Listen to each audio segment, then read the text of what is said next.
ஸ்ரீசக்கர வரதாச்சாரியம் சுத்தசத்வ குருத்தமம் ஸ்ரீநிதிம் ராகவம் வந்தே அபார கருணாகரம். கவசம் கனெக்ட் நேயர்களுக்கு நமஸ்காரம். பெரியாழ்வார் திருமொழியின் 4ஆம் பத்து 6ஆம் திருமொழி 4ஆம் பாசுரத்தை இன்றைய தினம் நாம் காண உள்ளோம்.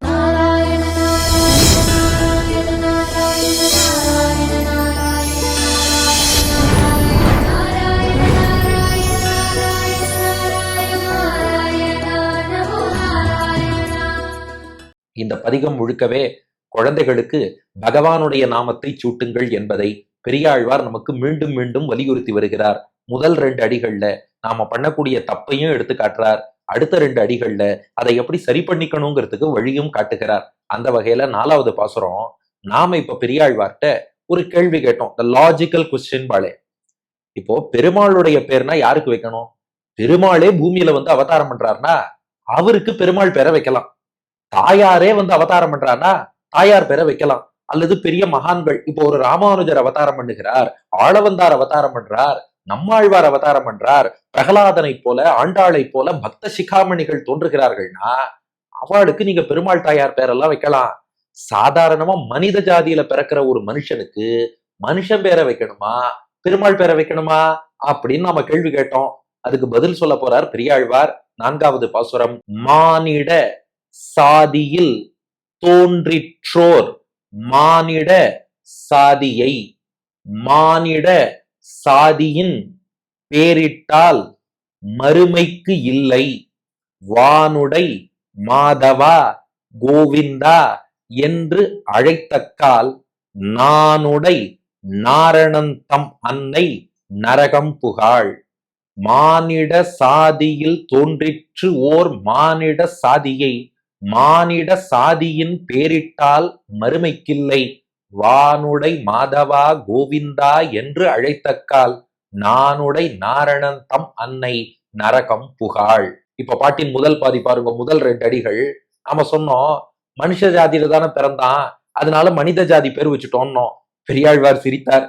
அது பிறந்ததுதான் மனித ஜாதி. பேர் வைக்கிறதாவது பெருமாளுடைய பேரை வைக்கலாமே, பேரையும் அப்படித்தான் வைக்கணுமா? மானிட சாதியில். இந்த இடத்துல சாதினா நாம சொல்லக்கூடிய காஸ்ட்னு அர்த்தம் இல்லை. சாதினா இந்த இடத்துல பொதுவா மனிதர்கள்ங்கிற குழுவை குறிக்கிறது. மானிட சாதியில் மனுஷ ஜாதியில தோன்றிற்று பிறந்திருக்கக்கூடிய ஓர் மானிட சாதியை. இந்த அடுத்த சாதிக்கு ஜந்துன்னு பேரு. மானிட சாதியைனா ஒரு மனுஷ ஜந்து. அது ஏன்னா ஜாதி என்ப வார்த்தை அதுவே சம்ஸ்கிருதத்துல பிறப்ப குறிக்கும்.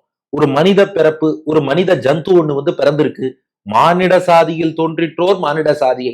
அவன் பிறந்தது எங்கப்பா பிறந்தான்? மனுஷ ஜாத்தியில பிறந்தான். இவன் யாரா பிறந்தான்? சில இடத்துல சொல்லுவா இல்லையா, மனுஷ ஜாத்தியிலேயே ஒரு மனிதனுக்கு பிள்ளையாக பாம்பு பிறந்தது, பறவை பிறந்தது, மிருகம் பிறந்தது. இல்ல, மனிதனுக்கு பிள்ளையா பிறந்தான். அவனும் மனிதனா தான் பிறந்தான்.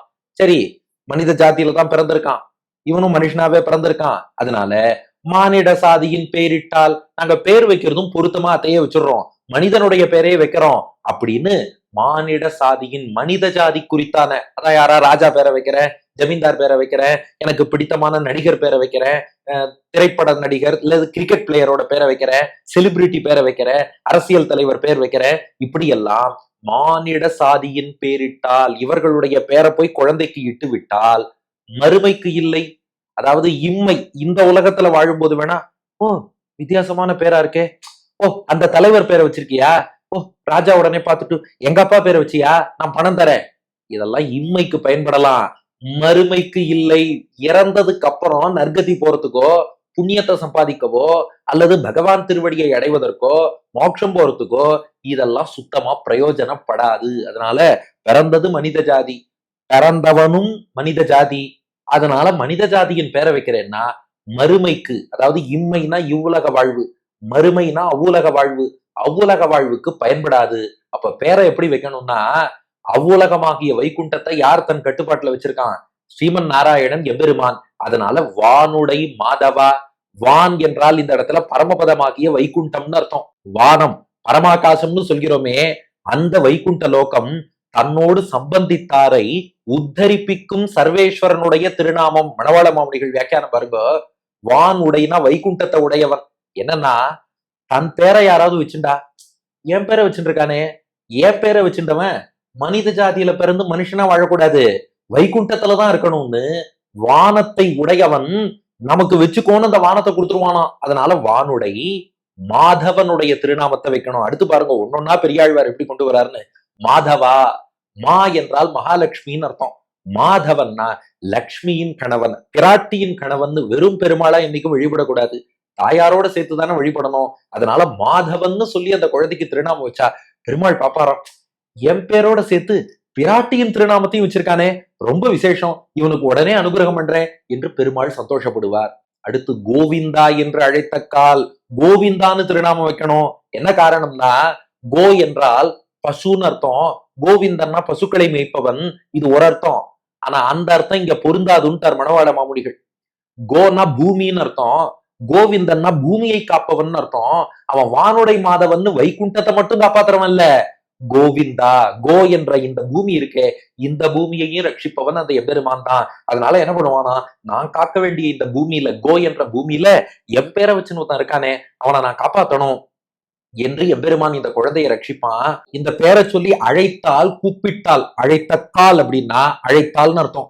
அம்மாவும் அப்பாவும் டே மாதவா, டே கோவிந்தா அப்படின்னு குழந்தைய கூப்பிடுறாள் இல்லையோ, இது அழகா அமைச்சார் பாருங்க. கேசவா, நாராயணா, மாதவா, கோவிந்தான்னு பெருமாளுடைய 12 நாமம் சொல்றோம் பாருங்க. கேசவன் வந்துருத்து, நாராயணன் வந்துருத்து, இப்ப மாதவா கோவிந்தா இங்க வந்துருத்து பாருங்க. மாதவா கோவிந்தா என்று குழந்தைய கூப்பிட்டான்னா பெருமாள் பாப்பாராம், என்னத்தானே கூப்பிட்டான் அப்படின்னு அந்த பெற்றோருக்கும் அனுகிரகம் பண்ணுவார் அப்படின்னார் பெரியாழ்வார். நாம கேட்டோம், சுவாமி எங்க கேள்விக்கு நீங்க இன்னும் பதில் சொல்லல.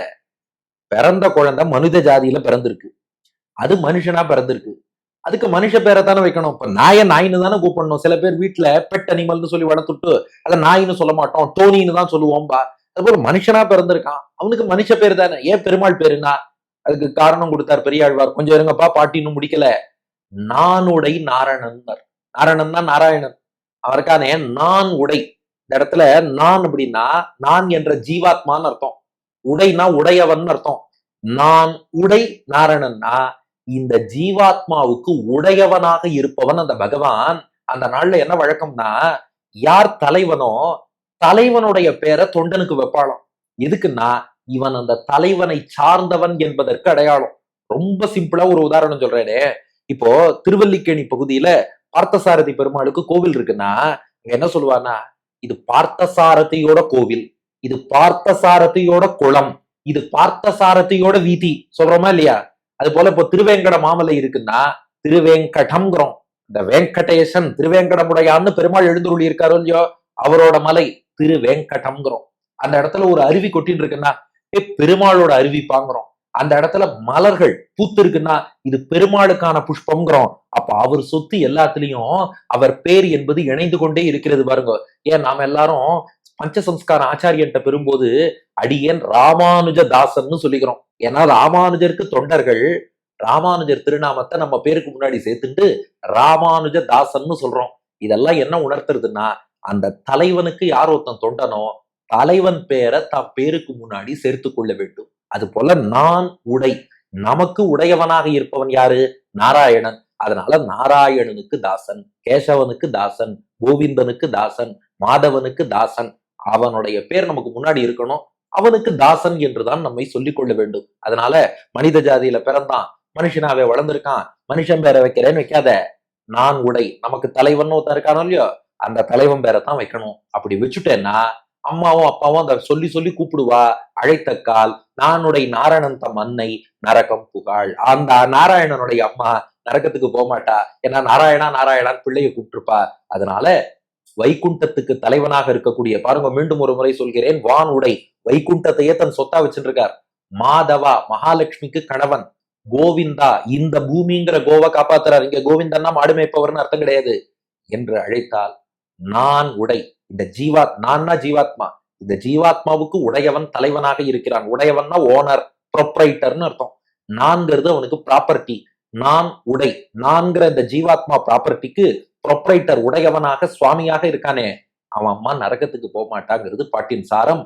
மானிட சாதியில் தோன்றிற்றோர் மானிட சாதியை, மானிட சாதியின் பேரிட்டால் மறுமைக்கில்லை, வானுடை மாதவா கோவிந்தா என்று அழைத்த கால் நானுடை நாரணன் தம் அன்னை நரகம் புகாள்.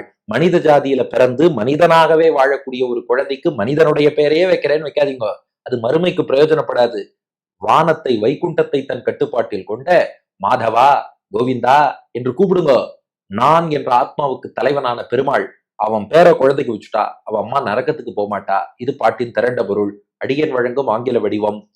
Don't name a child born in the human race as a human being with human name because it won't help in the other world. So, name your child as the Lord of Vaikuntha, Madhava, Govinda. If you call your child with the names of Narayana, who is the proprietor of all souls, that mother will not attain hell என்பது இதற்கான ஆங்கில வடிவம். இனி இதற்கு அடுத்த பாசுரத்துல இன்னொரு கேள்வி நாம பெரியாழ்வார்த்த கேட்க போறோம். என்னன்னு அடுத்த பகுதியில் காண்போமா? பெரியாழ்வார் திருவடிகளே சரணம்.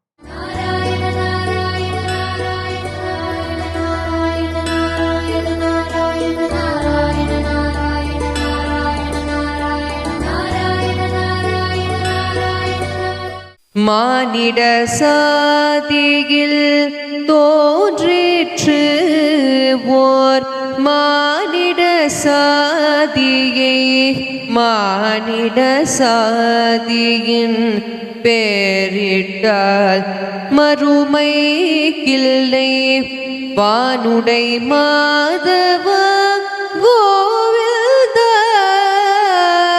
என்றழைத்த கால் நானுடை நாரணன் தம் மன்னை நரகம் புகாள் நானுடை நாரணன் தம் மன்னை நரகம் புகாள்.